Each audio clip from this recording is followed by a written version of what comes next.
Hey, what's up my friends? Today we're gonna be reviewing these rare vintage congas by King Conga made in Fremont, California in the early 70s. First, we're gonna start by this Quinto, which is a 10.5 with its original sticker. And this one, it's an 11.5 conga with the original King Conga sticker. It's a very thin shell made of fiberglass and very lightweight. They still have the original natural heads, but the Quinto is the only one that has the original King Conga logo in the middle of the head. Unfortunately, somebody put tape on the congas, and as you can see, it had tape residue, and which I had to remove very carefully to not damage the finish on it and also on the hoops. So please guys, if you ever put tape on your drums, please remove it in the next couple days so you don't end up with this type of issue. When I bought the congas, they came with these Aspire basket stands. They're not my favorite basket stands, but hey, it came with it. I wasn't gonna say no, right?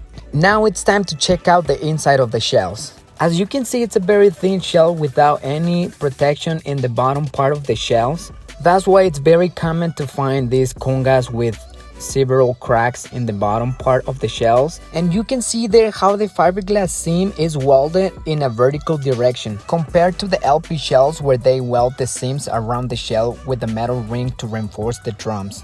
Does anybody know what the yellow block inside of the shell is for?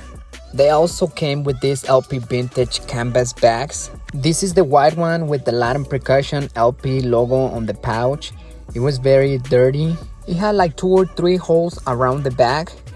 This is the inside, and it has a red strap. And this is the 3-color bag with the green, black, and red. Also has the Latin Percussion logo in the pouch. Oops. And this is the inside part of the bag. It also has a red strap. And now I'm gonna tell you an easy way to clean the natural heads just using a rag and warm water. You're just gonna clean it around. In this occasion, I tried not to erase its original King Conga logo in the middle of the head. And there you go guys, there's not an excuse to show up with dirty drums, especially nowadays.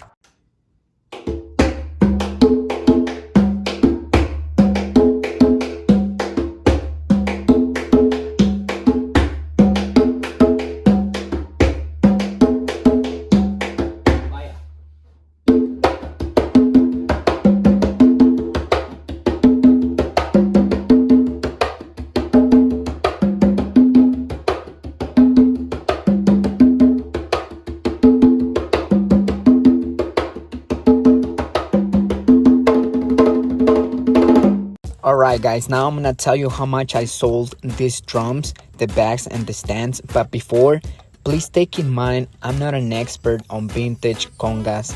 The info I got is based on what I was told or read online. And of course, shout out to my friend Armando Castillo in Dimas, California, who helped me a lot with this great information and tips about these congas and bags. I bought this whole thing for $125. I sold both Aspire basket stands for $50, the LP vintage canvas bags for $100, and the congas for $700. So I got $850 in total, and that means I got $725 in profit. But to be honest with you guys, I didn't get those $725 in cash because I gave the King Congas and LP bags in trade value for these beautiful LP 35th anniversary congas. And of course, I pay way more money for these congas, but the King Congas and LP bags in trade value definitely helped a lot. If you want to see a full review on these beautiful 35th anniversary congas, please check out my video on my YouTube channel. Now guys, why am I telling you all this? Well, if you ever seen these congas cheap, go for it, buy them.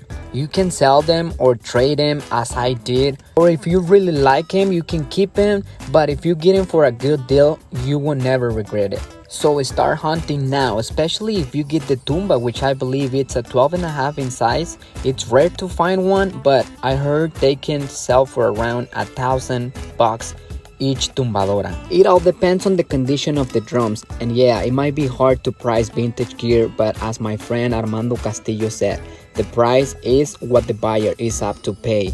Well, that's it for today's video. I hope you guys liked it. Share it with your friends and start hunting for these drums. Y como decimos en español, para todo sale el sol.